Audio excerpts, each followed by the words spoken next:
And we are live. Awesome. So, listeners, I am actually on the other side of the country from Levi right now. Whoa, long distance jiu-jitsu talking. Cool. Yeah, this is kind of neat, testing this out. So hopefully the audio comes through really nice. I think so. Everybody can hear what we're saying. Yeah. So on the way here, I finally watched John Wick 4.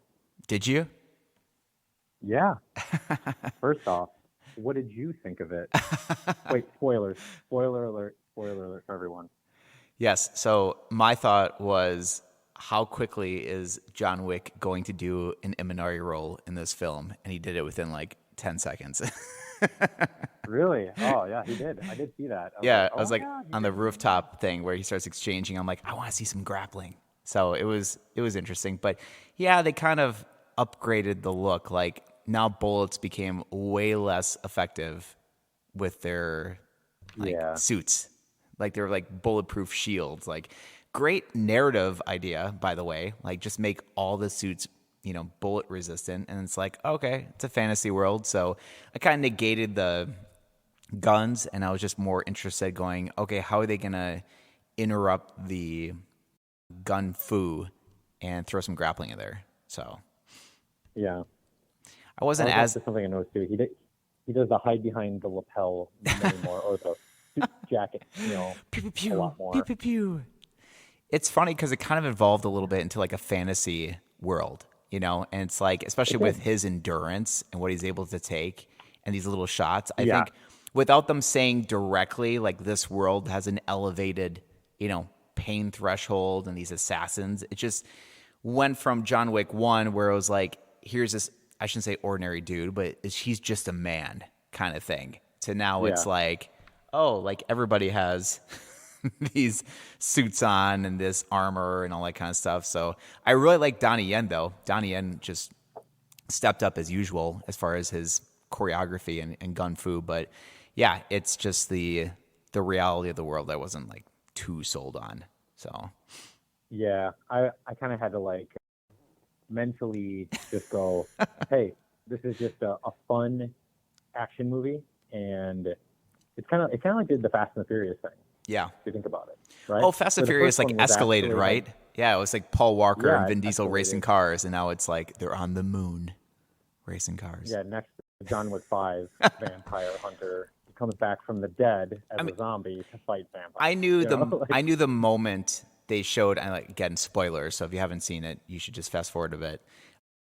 When they just showed his gravestone with nothing else, I'm like, of course. Like, they're just going to keep that and be like, who knows? Did we really bury him? Did we not? And it's like, but it gave like this, it was smart on Keanu Reeves' point, because to end it and leave it kind of open, like you could just leave it at the end of that and go, well, if something happens with Keanu or his focus, he can be, all right, well, that could be a decent conclusion to the film series. But, now it's like, if John Wick 5 comes out, like, it's like, okay, I could see another story coming out of this. But you're going to see that now if the fifth one comes out, like, there's going to be another narrative like that where it's like closed, but it can be opened back up. So I'm interested to see how they do that with the Continental series is coming out on Hulu. Or not Hulu. Oh, Peacock. I didn't know that. Yeah, so they're doing like a 1970s of like what the Continental looked like, the beginning of when they started this whole Assassin's Guild. So it might be a little bit more grounded. And then apparently they're doing like the ballerina one. So it's going to be the females of the John Wick assassin world who are all like ballet artists. And it's going to be like them being assassins as well. So, yeah. So that'd be interesting. I hope it goes well, because I'm actually pretty pessimistic with like TV shows of movies. Oh, 100%. So. Well, especially trying to take on like the movie energy, and try to have something unique and special. Yeah. But it's like you said with the world, like I'm honestly, from a grappling fan and a martial art fan, I'm more into these films as far as like, okay, they really took off as far as their not realism, but like in the beginning, like the martial arts, like, oh, here's Keanu doing this like tactical reload that like real tactical arm specialists like utilize. And oh, he's doing actual judo throws, and they're making it look somewhat realistic of resistance and the clumsiness, and it's all Keanu doing it. So it just, I like that element of it. And so when I watch these films, I'm like, the fourth one, I thought there'd be some element of a good storyline, but I wasn't really too sold on it. So I'm just like, blah, blah, blah, blah, blah. All right, action scene. Let's watch the action. Let's see how they do it. But it's a constant Fast and Furious thing, like you said, of like, they're just trying to elevate, like, what can we make this badder and crazier? Like, that's what's kind of cool. Keanu doing like nunchucks. It was like kind of like, oh shit, you can't like shoot people now, but you could sit there and like bash people in the head with nunchucks. And I'm like, okay, I can see that. I do say though, they had one scene that I thought was really, really cool, and it was that dollhouse one-shot scene where it pans above the building. Oh, and they're moving it. I was like, it has that like the dragon fire bullets or whatever. Yeah, that was cool. That was a cool idea. That was a good shot. They do. I do say though. Yeah. Oh, go for it. Well, I was gonna say like the one shots now, or like the one scene, the uncut scenes. Like I think a couple movies have done it before, and now it's like, come on, like what could we do to pull off like 1 minute straight of just pure action with no cutaways? But I think CGI and editing is getting so good now that they can make it appear to be one shot, like with their transitions of moving from room to room, and they're just tracking it. Because I was blown away in John Wick 3. Have you seen John Wick 3? Funny enough, I was going to say that. As I was watching 4, I was like, I don't know what's going on here. I've seen the third one. So I've seen the first, second, and fourth. So not to spoil it too much, but there's a scene where they're like fighting in this room. And I guess kind of similar to John Wick 4. Like there's a lot of scenes where like, glass is getting broken and things like that. And they're like, moving around. It's all CGI. It's not like even fake glass, like fake kind of weird, material glass. It's like completely CGI. And so it makes it look like it's real, like he's getting burst through some things. Like, oh my gosh, Keanu's like getting busted up right now, but it's actually CGI. So when I found that out, I was like, for someone who I feel like I can point out a lot of CGI and green screen effects watching, I was like, whoa, like they did CGI for things that could have easily been pulled off as like just, what's a word for it? Like kind of like special effect materials and things like that. So I wouldn't be surprised if these. Effect. Yeah, the practical effects. Yeah, that's a better way of putting it. Like more of a practical effect versus now they're doing these one shots and going, oh, look at the camera. It's just panning around. It's like, you could do 3D tracking that maybe the way the camera is moving, that it kind of cuts as it's panning to the next room. But the thematic, or I should say thematic, like the filmatic kind of experience of seeing it all at one shot was pretty cool. So I like seeing that. I'm going to try to dovetail this into today's topic. Here we go. So how many instructionals do you think John Wick Keanu Reeves watched in preparation for John Wick? Oh my gosh. Well, I know he worked with the Machado brothers. So I know I think John Jock maybe has an instructional or two. He has a really solid YouTube channel. Like when I was in the gi a lot, he always had some good stuff. And they were like short tricks, those were always kind of the techniques that like people would show at a seminar that everyone goes, whoa, that's a cool concept. Like he always had that kind of reputation as far as like showing these little things. So I know he worked with Machado brothers a lot. Gun Fu instructionals. I think that would sell like hotcakes. Gun Fu, yeah. For sure. You ever seen Equilibrium? I was just going to mention Equilibrium. Holy crap. Okay. So that was a really cool play on a fantasy world of like gun martial arts. It worked really well. Yeah. Like it, as much as it's not realistic in today's world, it made perfect sense of how they explained it, like the perfect angles and the perfect stuff. Like, and then that like final exchange between him and the other guy, and they're just like trading guns. I'm like, come on, that's so cool. I'm like, it's not realistic. It just looked cool. I'll say, listeners, you should go listen to that. Or go watch Equilibrium. Oh, Equilibrium. Equilibrium is like the early 2000s version of like a John Wick, I would say. Like it's close. Like it's not like something crazy, but John Wick meets George Orwell. Yeah, and then there's a puppy involved too with it, so that helps a little bit as well. So if you like puppies, you can watch that. So yeah, instructionals. That's interesting. So that's our topic today. We're talking about how grappling instructionals have sort of changed the game for grappling athletes across the world, and how you can utilize it in your own grappling experience. So. I guess you want to go first with your first point? Yeah, I guess so. That'll be I'll start off with that. So myself, like many grappling enthusiasts, I really get addicted to finding new instructionals and new ideas. It's very similar to seeing seminars come to town and being like, oh my gosh, like this person can show me some great ideas. It's very addicting. So I try to pull myself back a lot on it. But the problem is most instructionals end up gathering dust. Like you watch a couple things, maybe you throw some things in class, but they end up gathering dust. So my big thing, first of all, for instructionals is pick something specific, like a specific style of instructional or whatever one you get. But Matt has said this many times, like use that for the next month or two. Like take one instructional, dive deep with it, find a training partner that you can go through the techniques and drill the concepts and drill with some resistance, and then utilize that on training partners. Like they don't know what you're focusing on or what you're drilling on, and see if you can pull it off, see what the obstacles you're facing, and then go back to the drawing board with your partner and go, yeah, I tried to pull this off on Joe, but for some reason his knee kept turning in. See if the instructional has an answer for it. They should, for the most part, have answers for certain obstacles that you might face with your technique. But yeah, that would probably be the best idea, I would suggest. I like it. That is good. Very specific. Yeah. Should I jump into one of mine? Yeah, let's do it. Okay. So I got to preface this. I'm going to get a little philosophical here. Oh so no, Matt's getting everybody. philosophical. All these concepts. Yep, I got an example. We're going to take a small journey through this concept, and then, but hopefully it'll provide a lot of value. Okay. So, one of the things that I really like to think about in improving something is thinking about like its weak points, right? Mm-hmm. And I think instructionals are really good for targeting weak points in your game. And I have an example here of how to think about weak points. So that way when someone's watching or looking for what instructional to get, maybe this will help provide a little bit of clarity for them and just a way to think about it. So I know, Levi, I've bothered you with this one before, but I don't think our audience is here to talk about it at all. But I like to think of systems and processes through the lens of theory of constraints, which was it's a concept made popular by Ellie Goldratt in his pivotal work on systems and how to like improve the performance of a system and the output and the throughput of a system.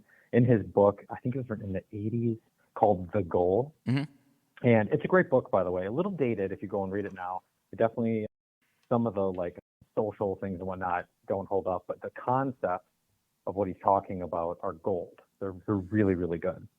And the whole idea of it is a system can only be as efficient as its bottleneck. And human systems are not immune to this concept either. So we're going to do this thought experiment here, Levi. Let's do it.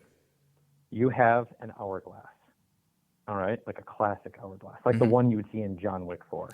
Sure. And you want to increase the amount of sand that moves from the top to the bottom. So how quickly the sand goes from the top chamber to the bottom chamber.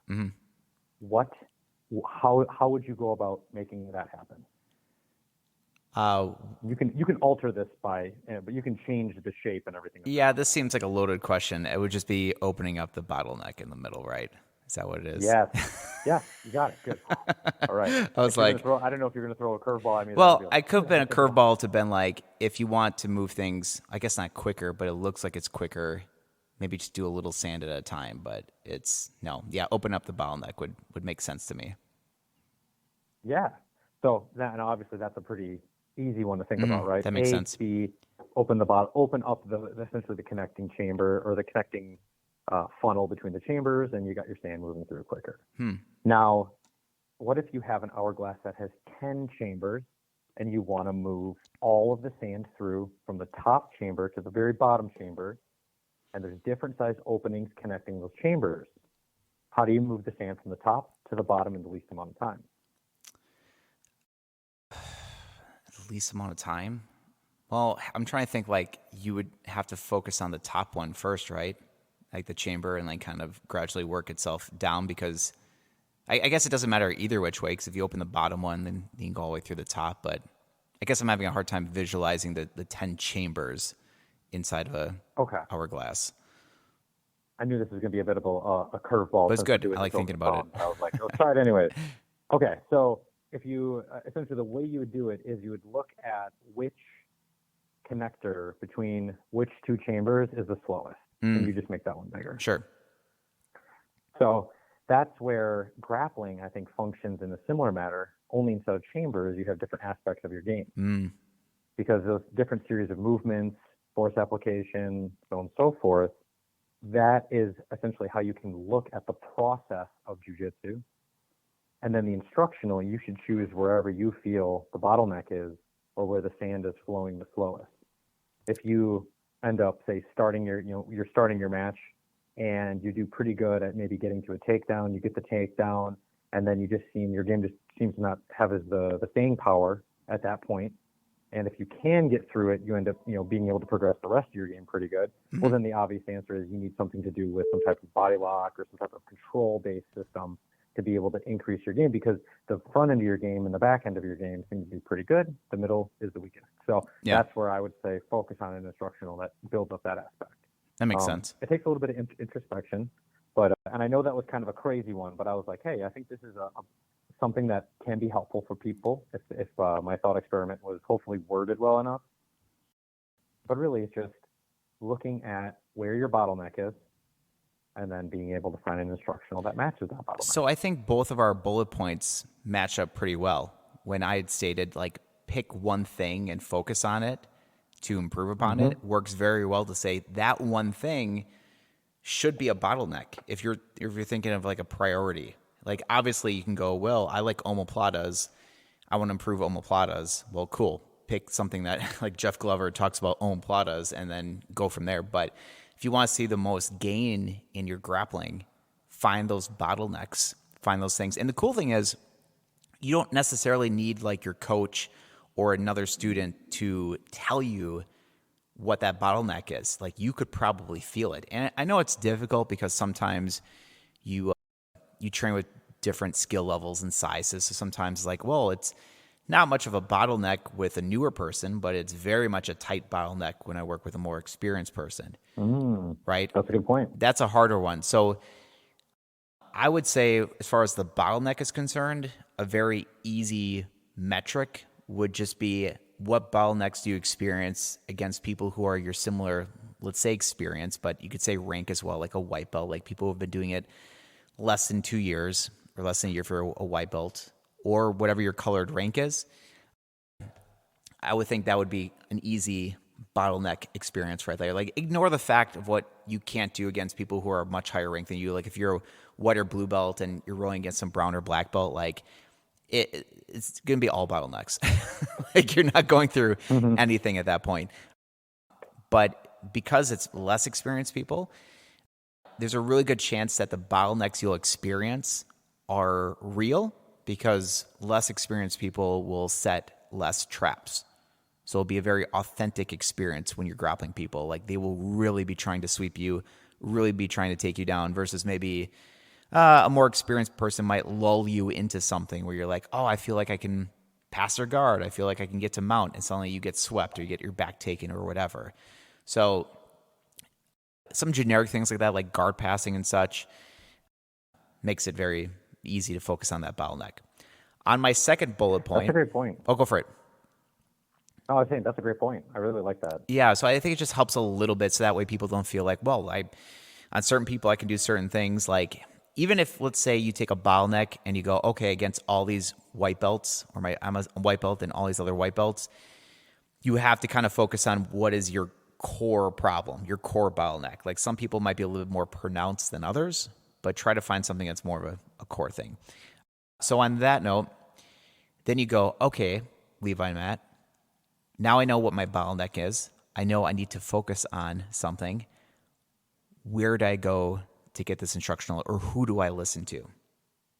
So my big pivot to where I can adjust someone to go look for instructionals is listen from someone who is either a world-class athlete, so they've shown themselves to be winning very much their top of their game at their level. So whether, let's say, they're a black belt in the gi, a black belt in no gi, someone who's shown that that what they're talking about, excuse me, they've been able to show results with their techniques that they're talking about. And if that's not the case, work with someone or find someone who has produced world-class athletes, someone who's, let's say, a John Danaher, who's worked with guys like Gordon Ryan and Gary Tonin and all these guys who have become world-class athletes. So he's very good at instructing. And then the third one would be, like I said, someone who's really good at organizing thoughts and patterns. You could have a lesser experienced person, but the only reason I would listen to them is if they had shown competition footage of them showing these concepts or these techniques off. Otherwise, the issue that a lot of people run into as far as looking on YouTube or looking for an instructional is that so many people can provide their voice now on a public platform and feel like, cool, I'll show you, my number one grip break secret. And it's something that's really fancy and unique and could catch a lot of views, but maybe it's from someone who, has not really shown in a competition setting that they've been able to pull it off. There are the rare people that are very theoretical and can show some cool things. Like they don't need a lot of big pedigrees behind them, and it's just really innovative and great. But you have to take it with a grain of salt. You have to take that kind of stuff and go, okay, I'm going to throw it into the training room and see what happens. Like, by all means, try it. But when you start talking about giving someone your money, that becomes different. Like now there's instructionals that are like, early days were like $50, $60, but now you're getting up to the point where there's instructionals for like $200, $300. So that becomes more of a difficult thing to say, Levi, who should I be giving my money to? Like to be taught from an instructional, I rank that accordingly. So someone either who has shown that they are able to prove these techniques in a high resistance, high level competition, or someone who's proven that to be the case. Now, even if someone doesn't have a super strong pedigree, but they're a really well-spoken instructor, that can still be fine too. But I kind of put that in the pedigree. So obviously right now with our Theory Jiu-Jitsu studio, we're very much pushing the no-gi scene. Hierarchical, whatever. The hierarchy on top would listen to someone like Gordon Ryan or John Danaher. People like Lachlan Giles is absolutely fantastic as well. As far as like techniques, I would say sometimes it can be difficult showing concepts and certain things you should be focusing on, which goes into pedagogy.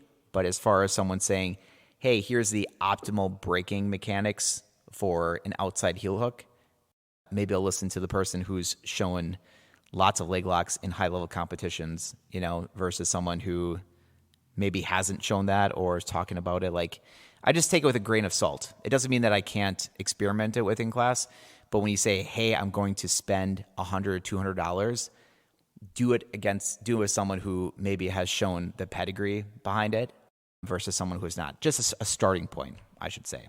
So, Matt, I'm not sure how much you have with your thoughts about that.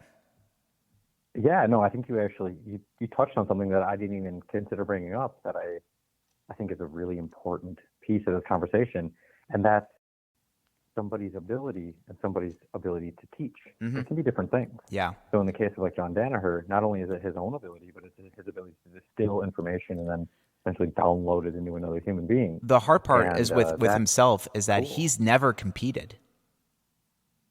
Isn't that crazy? So it was one of my big arguments you've ever, like, you'll hear this every once in a while from like top level jiu-jitsu people who go, you want to be coached by someone who, has been proven in competition. Like you want like, this top level person, which like I just said, that's why I gave the second level to say, if they've not competed, they've helped teach and instruct high level competitors. So John Danaher is a good example. Yeah. There's some other people right now that are up and rising who've also, proven themselves in that light as well. But it's like just by you competing alone and your success does not mean that you're a great instructor. But I say it's a good starting point. Yeah. It's saying like, cool, if the person, if Michael Jordan put out instructionals about how to be a good basketball player, like, yeah, you might hear. He did. He did? He had a jump series, I believe. Oh, I didn't know that. He had a thing about increasing your vertical. Oh, okay. And then special shoes you had to wear. Oh, funny. I remember when I was a kid. That sounds like Seinfeld with the little shoes in the front. Yeah. It makes sense, but like that's the thought process. Like you'd rather listen to the best in the sport when they're giving advice. And if not that, their coach, which most likely would probably provide a little bit more deeper detail behind it because they're the one, instructing this athlete. But the other one, like I said, is that there's one guy, I think his name's Shane Fishman, and he had a couple instructionals. One of them was like about the fishnet position. And I give him a shout out because I've seen some of his clips, and he would show a technique, and he would show 2 or 3 clips of him hitting that move in competition. Or I can't remember this other guy too that was showing like a spider X guard or something like that. And he's showing a clip that he was hitting it all the time in competition. And for me, competition is always that proving ground because it's not just like, oh, I'm in the training room and I'm just throwing this move on a bunch of people and they don't know what's coming. Like, these are people who do not want to lose. Like, they want to win, and they're getting hit with these moves. So it makes total sense. And I think Gordon Ryan had done stuff with like his ADCC that he's done review videos about his performance, and he breaks down like what he was doing and what the reason why he was doing it, things like that. So I think it's important for pedigree as far as picking your instructionals is find someone who's really well known for hitting that move or those concepts in competition, or someone who's just shown so well that they're able to demonstrate their overall jiu-jitsu, to listen to them. And it gets different with gi and no gi. Like, obviously, like if you're wanting to do gi stuff, like pick people who are really dominant in the gi, like it makes total sense. So find your specialist and someone who's had the pedigree, and then you can throw your money at them. So that's my thoughts. I like it. No, that's a good one. So yeah, there's like those essentially validating your source is really like a way to like kind of summarize that one, right? Yep. Okay. So here, I'll jump to my next one. So when you're practicing, it's kind of a funky one, but it can help with comprehension. Do the opposite the instructional says on purpose after you've done it the way they told you. Interesting. A couple times. So that way you can understand why the instructor is saying, yeah, like lift their leg this way.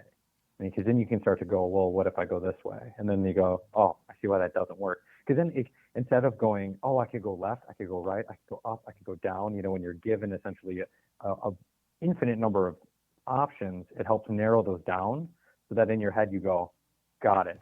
I need the underhook here. If I don't have the underhook here. That is amazing. I like doing that. Well, yeah, it makes sense because like when I break a move. Oh, breaking the move is fantastic because sometimes in class, people will ask like which direction I should go for, like, let's say a straight foot lock. And I'll say, well, try go the opposite way and then go that way and go, oh yeah, I can feel stronger left way. Yep, it's probably stronger that way. Like, I'm not saying that's the answer to just try left and right, but it is cool to say, do the opposite and feel why it feels weak versus this other way. So that's a cool idea. Yeah. Like, do the opposite of what they're trying to do and see if it like you can understand the strengths of what they're trying to push. That's really cool. I like that. It's kind of a neat way to think about it too. Like, one of the benefits of jiu-jitsu is your ability to test it. And sometimes I do wonder how much advice that is passed down.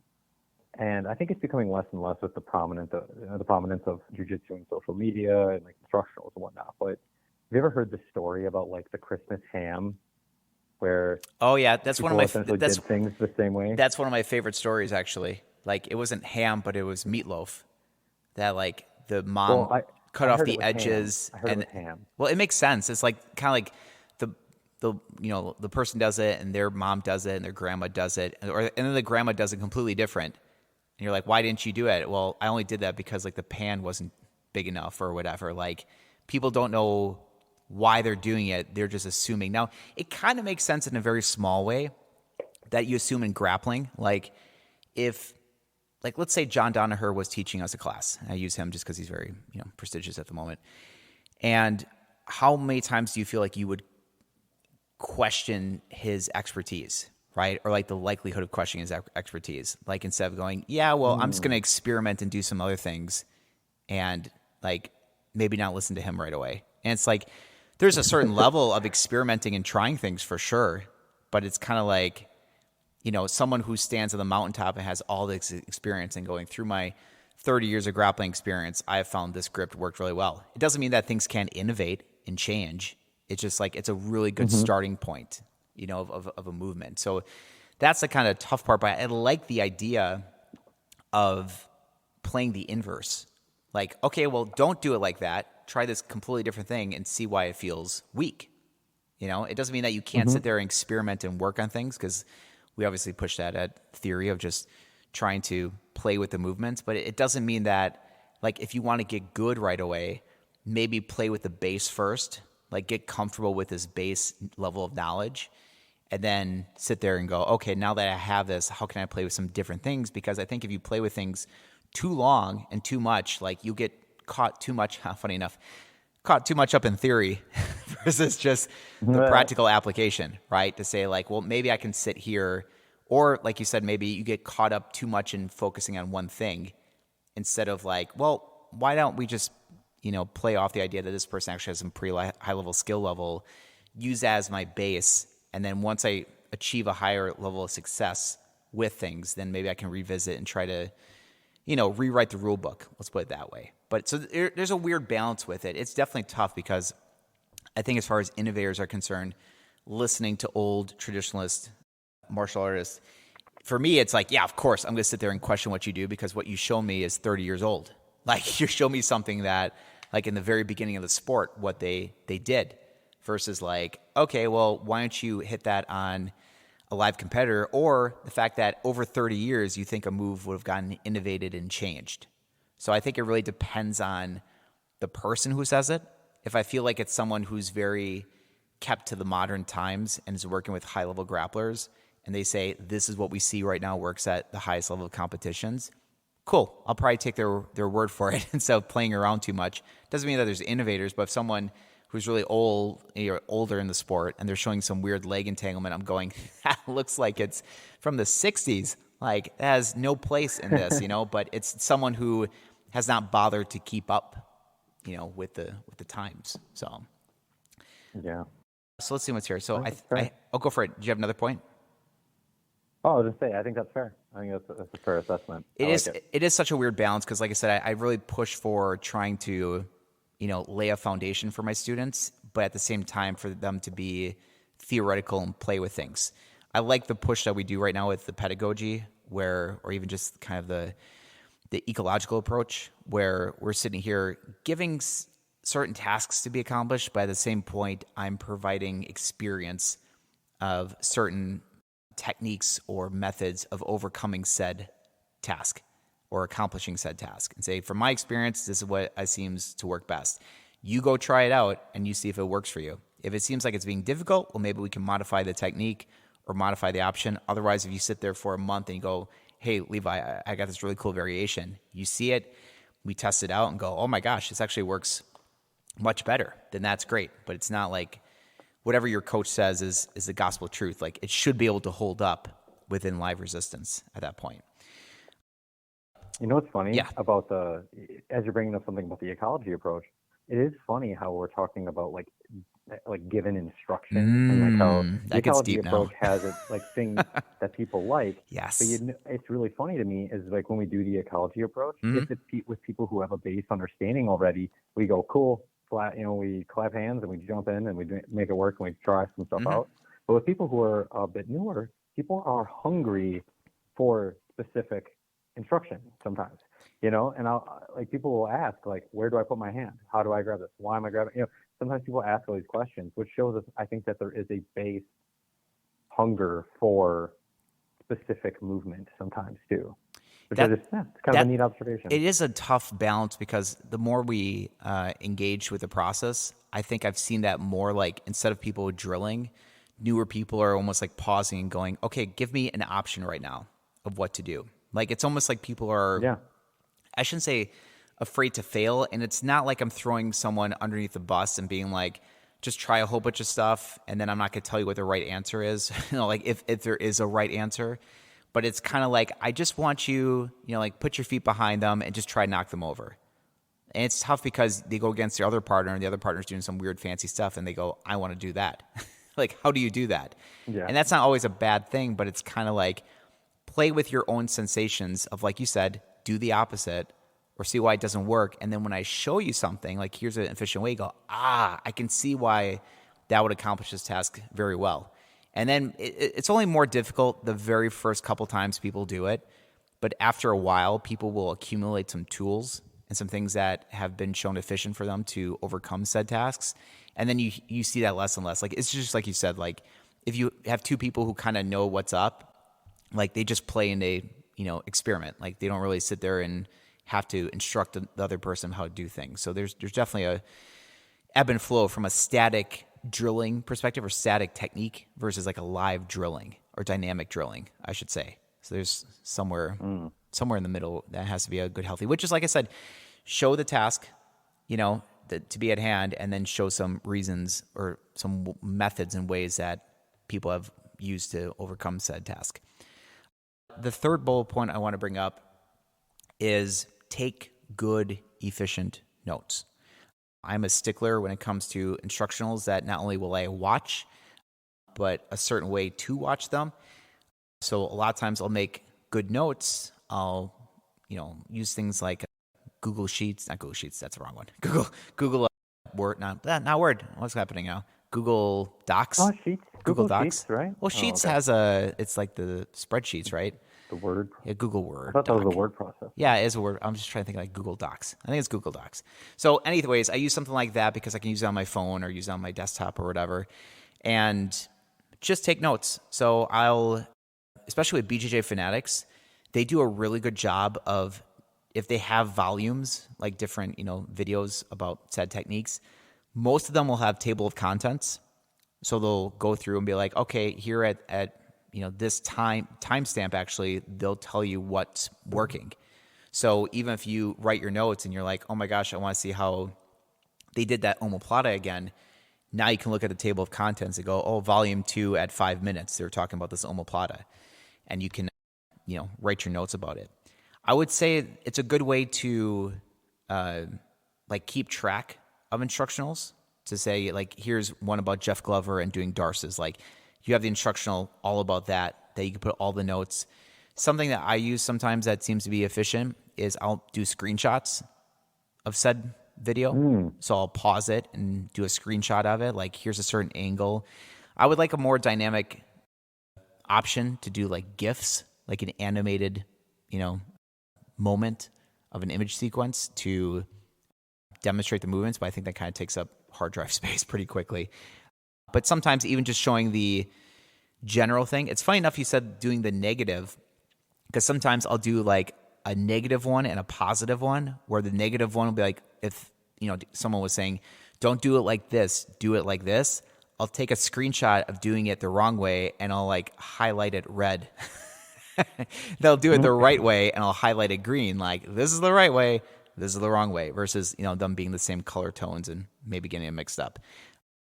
But that kind of stuff works for me. And then overall, I'll have separate documents on certain themes. So if I have let's say for example, I don't think I have one on this, but like the omoplata, I have one document all about the omoplata, from entries to applications to, counters, all that kind of stuff. And then I'll take those little bits from each instructionals and I'll add it to like the omoplata document. So that's a really good idea. I like that. It becomes like a Frankenstein document, because now you have 20 different people potentially giving all their variations on the said thing. And this is actually what I started to use in order to amplify my cross-collar game.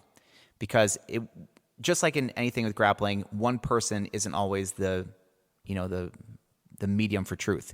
I mean, people like Hodger Gracie are fantastic with cross-collars, but I use variations of like Jean-Jacques Machado, of how he entered into it and how they got around the head and how they secured it. Like, and then what I would do is take people's advice and try it out on the mats. But I basically found ways to distill what worked for me. But it all came from organizing everybody's different thoughts into one said document. So I basically had like the ultimate like chocolate chip cookie recipe, because I had it where it's like distilled from all these different people of like, bake it like this, put the butter like this. But it's all chunks and pieces from different people's recipes, right? So I use that and kind of make my own like recipe book. Like here's how to make the perfect omoplata, or how I feel like it's been the perfect one. So if you are doing an instructional, just make a separate document for just the instructional, and then you try to make another one for the generalized idea. So like guard passing or body lock passing, it's like then you go, okay, Nicky Rod says this is how you should enter in the body lock. They'll have someone else like says, okay, this is how they enter into it.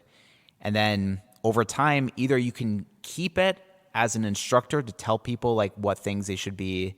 Here's some possible options.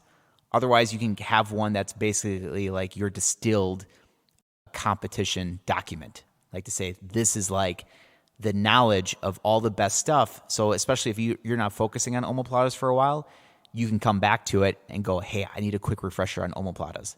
I guess it's funny when I make it like the recipe analogy because it's the same thing.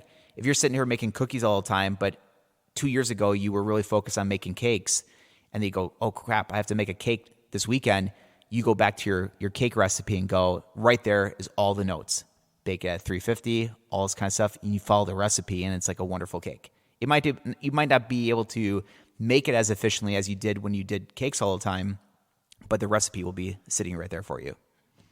Boom. Yeah, and you're still going to be better off than had you never been into making cakes at all. Oh, 100%. So it's like a 2 steps forward, 1 step back kind of thing, right? Or 3 steps forward, 1 step back. You're still 2 forward. So it's tough because, especially if you sit and focus on an instructional, like let's say you're not doing leg locks, and then all of a sudden you're like, oh, I'm focused on guard passing now. I'm doing this and this and this. And then pretty soon, 6-8 months later, you're like, oh my gosh, I forgot what we were focusing on. Well, don't you think that's an inefficient use of time? To sit there and go, well, I'm practicing it, but all I'm relying on is the frequent use of it or the frequent focus of it in my grappling. But because there's so many micro games in jiu-jitsu, it's sometimes tough to like always refresh all those topics unless you're very purposeful every week of what you dust off. So the best thing for me then is to go, okay, watch instructionals, distill it into the notes, and write it in such a way that if you were to come back to it 6 months later, you could understand what you have written. Like, because sometimes the moment I'll write things going, yes. Don't write vague notes. Yeah. I remember there was put arm over what? I had an old seminar leather book that I would bring to seminars, and I would like write notes in it. And I remember I looked at it like a year later off a seminar, and I had like it was like some half guard transition, and so I underlined 3 times, the underhook is key. And it was like, oh my gosh, it sounds like I'm like picking up some old transcript from Indiana Jones. It's like, what do you mean? What do you mean the underhook is key? Like, it's like, this is so funny. I'm like, I have no clue what the context is. But, like, obviously I'm watching it and they're making a big point. I'm like underlining it. Like, yes, this is what I'm going to do to succeed. And it's like, forget all about it. I'm like, what do you mean?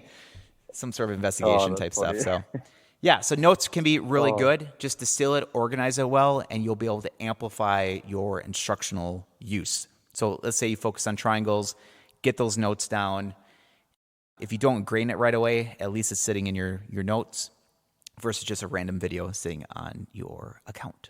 So that's my third point. That's a great point. And it's so funny because we've actually never talked about how we both take notes. That's kind of true. For jiu-jitsu. I don't think we ever really did at that point. But that's how I do it. I basically like distill it at that point. That's cool. I like that. I really like the part where you talk about separate documents. Even though, like, yes, your notes for an instructional might be specific to this XYZ, but in the greater scheme of your game, having an extra doc for, finishing mechanics on that specific thing or something that pops in your head. Okay, that's cool. I basically have, so I basically have 3 levels or 3 tiers. The very bottom tier is instructionals. So Gordon's or whomever. Like I have a bottom tier instructional or bottom tier of documents all about those instructionals. The second tier is about the specific things. So I have a leg lock document. I have a back control document or whatever the case may be. And then my top tier document is like my consistent game, like my strategies. This is what I'm aiming to do. This is what I'm trying to do. Like it gets revamped, it gets edited. I have certain sections like this is my guard playing game, this is my guard passing game, this is my leg lock game. Like this is what I do or I try to achieve in these sections as like my main efficient goals. But the second tier is more like the details. It's like the little things. It's saying, okay, make sure when you underhook, you angle outwards and blah, blah, blah.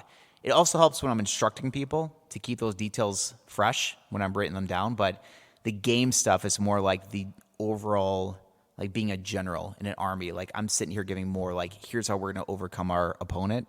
And then the details are the second one. And then the third one, like I said, just the various instructionals where it's all that. Then I organize it to separate.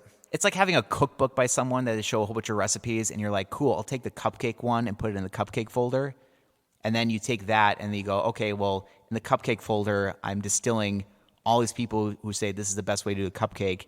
And then I take that Frankenstein cupcake and I put it in like, this is like my core recipe. So when Levi says, I'm going to make a cupcake, this is like Levi's distilled cupcake.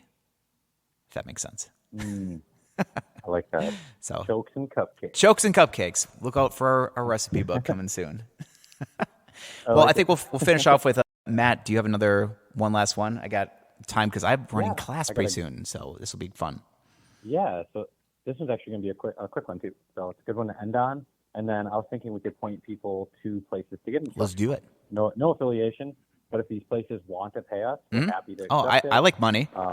It's good. I'm good with that. We're trying to sell out. Yeah, everyone. give us money. We'll talk about anybody. Get some money. I'm good with that. But my tip is when you're watching it, like sometimes you can be like, okay, well, say I really want to like ingrain this instructional into my knowledge and ability. How do I go about doing that? You know, because a whole another topic of a podcast could be goal setting in jiu-jitsu. Right? How Great idea. Kind of finicky because it's relying on other people. Write that down. Goal setting.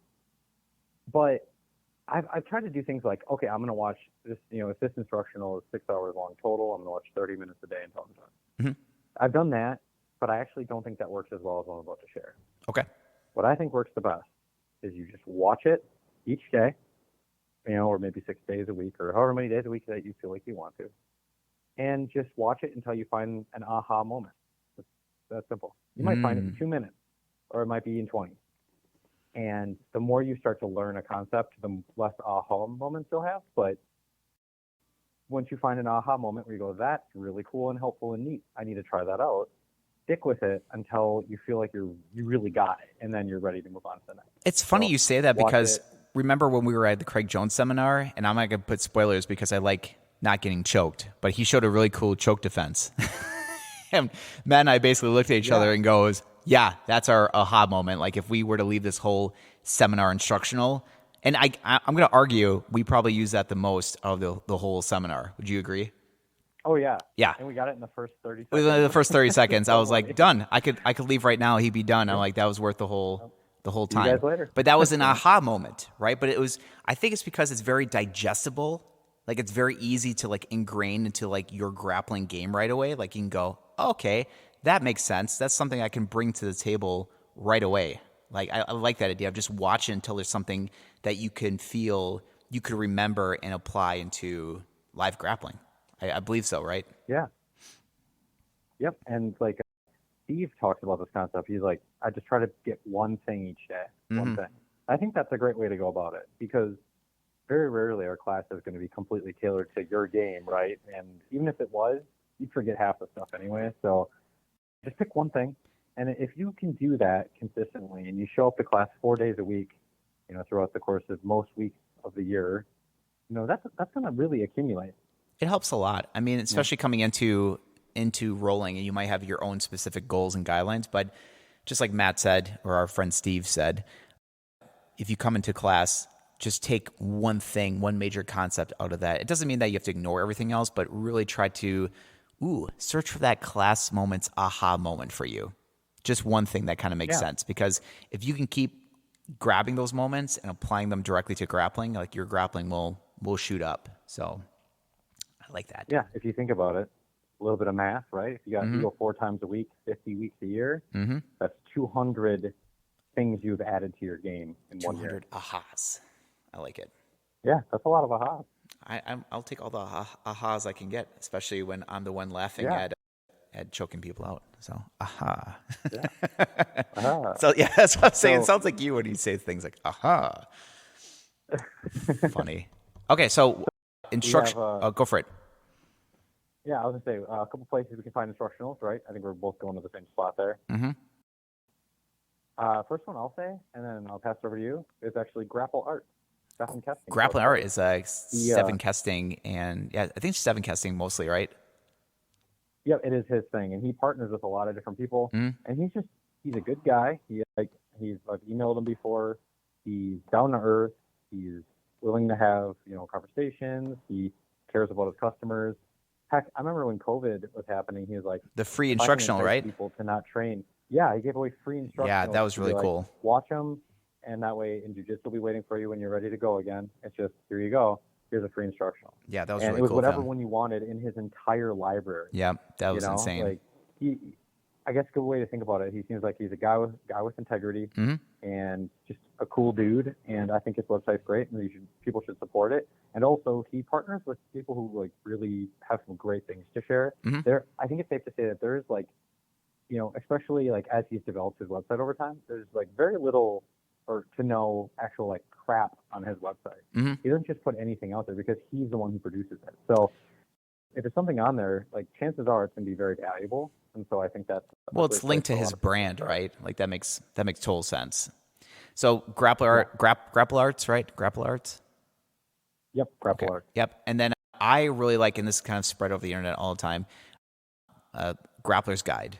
So either the Grappler's Guide or Grappler's Guide is massive. It kind of blew up the jiu-jitsu community a long time ago where I can't remember his name. I always remember his name, but this one individual basically created this whole massive database about grappling, did all these kind of different movements and all these different techniques, partnered with a ton of different people, like even Craig Jones' early days and Lachlan Giles and Mickey Musumeci was a little bit on there. So some of these stars that were just starting to show up, that he was on there, and you get access to the whole database for literally one price. And it's not like some ridiculous price like $800, $900. It was like $150. And then he would do stuff like you get an Easter special or a Black Friday special for like $80, but it's lifetime. Like you get to log in. And the crazy part is he was always, and I think he still is, always adding to that database. It's like, I have no clue how he makes money, but like it's one time. And it's just an insane database that you can search through for all these different techniques from all these different people. So I would say for price, for product, like the Grappler's Guide is the one I always suggest right away. Like it's just an insane amount of details and concepts for that. And then instructionals, I think both Matt and I could agree, places like BJJ Fanatics is just insane now. Yep. They have so many top-level tier instructionals. It's just like I said, like look for top-level competitors. I mean, they're putting out so many instructionals through their website. It's kind of hard to filter through. So find someone you know a little bit, or maybe search for something very specific, and you'll find instructionals that are very specific towards something. BJJ Fanatics, and then there's always subscription websites. I'm always a fan of Lachlan Giles' website, Submeta, who he does a lot of stuff on there. There's Hadra Gracie. I think Keenan Cornelius does one right now too. Art of Jiu-Jitsu, a lot of the gi stuff in there. Don't forget Rob Bernacki. Rob Bernacki too. So Rob Bernacki's got his database. So there's a lot of good stuff on there. It's really, when we start talking about instructional focus, as far as those membership websites, it's the same thing. Like don't sit there and have multiple memberships and have, just those costs accrue. Pick one website. Most of them have a good solid database right away. Watch it for 2 months, try to distill a lot of the techniques in 2 months, and then tell yourself, is this a website I feel like I can continually go back to as far as a resource and information, and if you want to keep that. Otherwise, a lot of websites will give a 14-day free trial or a 1 month, just a 1 month subscription that's pretty cheap, but take that focus. Like if Hadra Gracie has something for $15 a month, take that month and become like a Hadra Gracie disciple. Like really distill his teachings, what he all does. It's the most bang for your buck. And then there's always people like Eddie Bravo on his 10th Planet website. It's literally $4.99 a month. And it's tough because he's got like 2-hour episodes that he puts out. They're kind of a mix of his lifestyle at 10th Planet. He also has like themed episodes. He'll have himself or instructors show things. As far as, Matt always says, Rob Bernacki is one of his favorite. Eddie Bravo is by far my favorite instructor, not just because he has good level technique, but he's just so over the top enthusiastic when he talks.